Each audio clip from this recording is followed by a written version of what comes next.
تم نے تو غوث پاک کی 11ویں کھائی ہے نا، اصلاح حکومت ان سے نہیں سیکھا. وہ آئے تھے نظام تبدیل کرنے کے لیے. آج میں علماء سے بھی یہی کہوں گا، تم حق بات تو پہنچاؤ قوم تک. آج حالات ایسے ہیں میرے عزیزوں، ڈر اور خوف ان کے سینوں پر طاری ہوا. کس بات سے ڈرتے ہو؟ کیا تم نے اللہ کی ذات پر ایمان نہیں لائے؟ یہ نہیں کہتے ہو موت و حیات اللہ کے ہاتھ ہے، رزق اللہ کے ہاتھ ہے؟ پھر ڈرتے حکومت وقت سے کیوں؟ مجھے ابھی چند دنوں پہلے ایک میسج یہ بھی آیا تھا. ہاں میں صاف کہوں گا، بغداد میں بھی کانگریس کا خلیفہ رہا ہوگا، مصر میں بھی اور ترکی میں بھی اور نیشا پور میں بھی، اس لیے کہ مسلمانوں کے خون چوس کر کے تخت پر بیٹھ تو جاتے لیکن پوری زندگی گزر جاتی، میرے مصطفیٰ کا نام تک نہیں لیتے تھے. ان کو بٹھاتے تھے مسلمان. آج آپ بھی تو یہی کر رہے ہیں، یہی کر رہے ہیں. ہم اپنا اپنا سمجھ کر کے جن کو اوپر تک بٹھاتے ہیں، پوری زندگی چھان مار کر کے دیکھ لو، کب یہ نظام قرآن کی کبھی بات کیا ہے؟ کبھی میرے مصطفیٰ پر آنے والی آنچ کے لیے کھڑا ہوا ہے؟ کوئی نہیں کھڑا ہونے والا ہے. ان کے سفید کرتے اور ان کے سفید پاجامے سب کفن بن کر رہ جائیں گے اور کچھ بھی نہیں ہوگا. عزیزان گرامی وقار، آپ کو سرکار بغداد رضی اللہ تعالیٰ عنہ کی تحریک میں بتاؤں. ترکی سے نکلنے والی خلافت عثمانیہ غوث اعظم کی پیدا کی ہوئی تحریک تھی. اتنا ہی نہیں، آپ کے آخری زمانے میں سرکار خواجہ غریب نواز معین الدین چشتی رضی اللہ تعالیٰ عنہ کی ملاقات بغداد میں ہوئی. معین الدین اجمیری رضی اللہ تعالیٰ عنہ کی ملاقات ہوئی. تاریخ دان نے لکھا، آج میں نے پہلی مرتبہ اس کو پڑھا اور آپ کے سامنے پہلی بار بتا رہا ہوں.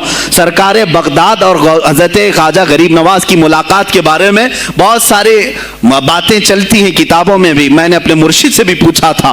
بہرحال ایک تاریخی ایک کتاب سے مجھے آج یہ بات ملی کہ سلطان الاولیاء غوث پاک نے حضرت خواجہ غریب نواز کو کیا وصیت کی تھی، کیا کہہ کر کے بھیجا تھا.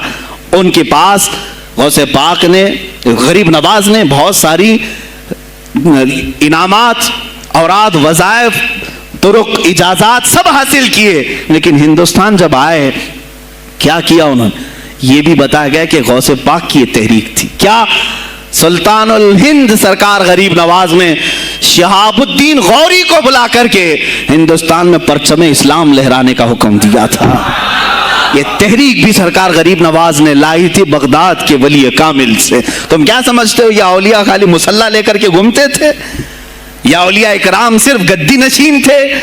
نہیں میرے عزیزو، یہ حکومت وقت کو آنکھ میں آنکھیں ڈال کر بات کرتے تھے اور پھر نظام مصطفیٰ کی بات للکار کر کے کرتے تھے. آج کے زمانے میں کچھ لوگوں نے اولیاء کو ایسا پیش کیا ہے جیسے وہ درویش بس جنگل میں رہتے تھے اور کچھ نہیں. نہیں میرے عزیزو، وہ اللہ کے شیر تھے، اللہ کے شیر تھے. اسی لیے تو اقبال نے کہا ہے، اللہ کے شیروں کو آتی نہیں روباہی. وہ کبھی لومڑی پن کا انہوں نے اپنے آپ میں اظہار ہی نہیں کیا کہ نہیں یہ بھی چلے گا وہ بھی چلے گا، کبھی نہیں. وہ گرجتے تھے اپنے تخت پر، اپنی خانقاہوں پر. دیکھیں خلیفہ مستنجد باللہ، ابو المظفر اس کو کہتے ہیں، بغداد کا وہ خلیفہ، عباسی خلیفہ، بڑا طاقتور، اور اسی کے زمانے میں غوث پاک ہیں. ایک فارس سے آنے والے اجمی عبد القادر، شیخ عبد القادر، جب بغداد کی جامع مسجد میں بیان کر رہے ہوں، در و دیوار ہل رہے ہیں. وہ اپنے خلافت کے دربار میں بیٹھا ہے خلیفہ، اچانک بہت زور کی آواز آئی، پورے محل میں گونج گئی. پوچھا یہ آواز کیسی بغداد میں؟ لوگوں نے معلوم کر کے بتایا کہ شیخ عبد القادر جیلانی نے چھینک ماری، ان کے مریدوں نے صرف جواب دیا ہے. ان کو چھینک آئی تھی، جواب میں لوگوں نے یرحمک اللہ کہا، وہ خلیفہ وقت کے محل تک پہنچ گئی آواز. تو اس نے کہا یہ تو پورا ہلا دینے کی بات ہے. ایک بات یاد رکھو میرے عزیزو، آواز ہو سکتا ہے تمہاری مسجد سے باہر جائے نہ جائے، تمہاری آواز کا دار و مدار تمہارے گلے پر نہیں ہے. ایک بار تم پکارو گے، پہنچانا میرے مولا کا کام ہے.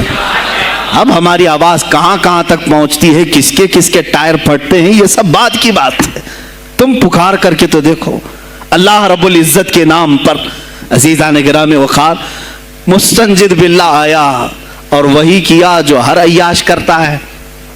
ظاہر سی بات ہے مولوی صاحب کچھ لے دے کے چھوڑ دو, جان بخش دو, جاؤ کہیں بیٹھو, آپ اللہ اللہ کرو. کہاں یہ حکومت سیاست کی باتوں میں آپ آ گئے؟ چند دنوں پہلے میں نے بھی سیاست کی بات کی تو مجھے بھی ایک مشورہ ایسا آیا کہ آپ کو انٹرسٹ ہے ایم پی بننے کا, ایم ایل اے بننے کا؟ میں نے کہا مجھے انٹرسٹ تو نہیں ہے لیکن کرسی صاف کرنے کا انٹرسٹ بہت ہے, اس پر جو کچرا ہے اس کو صاف کرنے کا انٹرسٹ بہت ہے. انشاءاللہ العزیز وقت آئے گا وہ صاف ہوں گی بھی. عزیزان گرامی, مستنجد باللہ 10 اشرفیوں کی تھیلیاں لے کر سونے کی غوث پاک کے دربار میں آیا. آپ مریدین کے ساتھ بیٹھے, ارے وہ حال و قال کی مجلسیں ہیں. مستنجد باللہ آیا, غوث پاک کی بارگاہ میں کہا کہ یہ حضور آپ قبول کر لیں, نذرانہ ہے. آپ نے کہا تو رکھ لے اپنا نذرانہ, تو اپنے پاس رکھ لے. کہا کہ ہدیہ قبول کرنا سنت ہے, آپ سنت کے خلاف کرتے ہیں. غوث پاک نے کہا اللہ ایک تھیلی لیا اور اپنے بغل میں دبا کر کے اس کو نچوڑنا شروع کیا تو اس سے خون ٹپکنا لگا. خون اتنا ٹپکنے لگا تو حاضرین مجلس دم بخود رہ گئے. خلیفہ مستنجد باللہ بھی دیکھ رہا تھا. غوث پاک نے فرمایا ابھی تو یہ ایک تھیلی ہے, میں 10 کو نچوڑوں گا تو یہ خون تیرے دربار تک پہنچ جائے گا, تیرے دربار تک پہنچ جائے گا. تو مجھے وہ اشرفیاں دینے آیا ہے جو تو نے غریبوں کے مال کو چوس کر کے حاصل کیا, تو مجھے خریدنے کے لیے آیا ہے. اگر مجھے تیرے خاندان کی حرمت کا خیال نہ ہوتا تو میں آج پورے بغداد کی نالیوں میں اسی کا خون بہاتا. خلیفہ مستنجد باللہ بے ہوش ہو گیا, اور اس کے بعد جب ہوش آیا اس نے توبہ کیا اور آپ کے ہاتھ پر بیعت بھی کیا. اب اس کے بعد وہ خلیفہ ایسا پاک ہوا, نظر غوث جو پڑھی. اب اس کے بعد دربار خلافت کے حالات کیا ہو گئے سنیں. میں آج سیاست پر بات کر رہا ہوں. اب خلیفہ مستنجد باللہ کا دل جب صاف ہوا, 8 دن کے بعد وہ حاضر آیا. کہا سلطان الاولیاء اے شیخ عبد القادر جیلانی, آپ حکم فرمائیں کہاں کس طرح کا گورنر رکھنا چاہیے, گورنر کس طرح کا ہونا چاہیے آپ نے. غوث پاک نے اپنے خلفاء کو حکم دیا کہ لسٹ بنائی جائے, اسلامی سلطنت میں گورنر کون ہوگا. لسٹ بنی. کہا وہ ہوگا جس کی تہجد قضا نہیں ہوتی, وہ گورنری پر آئے گا جو سنت رسول کو ہلکا نہیں سمجھتا ہوگا, وہ گورنری پر آئے گا جس کی نمازیں کوئی قضا باقی نہ رہی ہوں, اس لیے کہ جو اللہ کا قرضہ باقی رکھے گا وہ لوگوں کا بھی مال کھا جائے گا. آپ نے لکھایا نام, خلیفہ مستنجد باللہ نے آپ کے اشارے پر گورنر پورے تبدیل کر دیے. ہر جگہ پر ایسے لوگوں کو رکھا جو سرکار غوث پاک کے یا تو مرید تھے یا خلیفہ تھے یا شاگرد تھے, اور ان کے دلوں میں اللہ کا خوف تھا, اور وہ پورے بغداد اور آس پاس کی سلطنتوں کو سنبھالے ہوئے تھے. ایک وقت ایسا آیا کہ وہی چند سال پہلے جو بغداد نشے میں ڈوبا ہوا تھا, 10 سالوں کے بعد لوگ کہنے لگے کہ آج بغداد ایسا لگ رہا ہے جیسے عمر بن خطاب کا زمانہ آ گیا ہو, عمر بن خطاب کا زمانہ آیا ہو. تم نے تو غوث پاک کی 11ویں کھائی ہے نا, اصلاح حکومت ان سے نہیں سیکھا. وہ آئے تھے نظام تبدیل کرنے کے لیے. آج میں علماء سے بھی یہی کہوں گا, تم حق بات تو پہنچاؤ قوم تک. آج حالات ایسے ہیں میرے عزیزوں, ڈر اور خوف ان کے سینوں پر طاری ہوا. کس بات سے ڈرتے ہو؟ کیا تم نے اللہ کی ذات پر ایمان نہیں لائے؟ یہ نہیں کہتے ہو موت و حیات اللہ کے ہاتھ ہے, رزق اللہ کے ہاتھ ہے, پھر ڈرتے حکومت وقت سے کیوں؟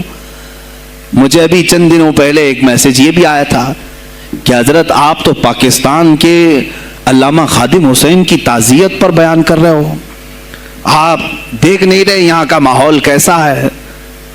عزیزان گرامی, اس دن مجھے افسوس اس بات پر ہوا, سوال پر, ہائے افسوس, اس قدر تمہارے ضمیر مردہ ہو گئے, اس قدر تم بزدل ہو گئے. لاکھوں لوگوں کے دلوں میں شمع عشق مصطفیٰ جگانے والے پر تمہاری زبان بند ہے, تمہاری زبان بند ہے. میں نے صرف ایک جملہ کہا, کوئی فرق نہیں پڑتا, میں اس ملک میں رہ رہا ہوں جہاں کا پرائم منسٹر ایک سور خبیث فرانس کے صدر کے لیے ٹویٹ کر سکتا ہے, تو میں پڑوسی ملک کی کسی عاشق رسول کی تعزیت کیوں نہیں کر سکتا؟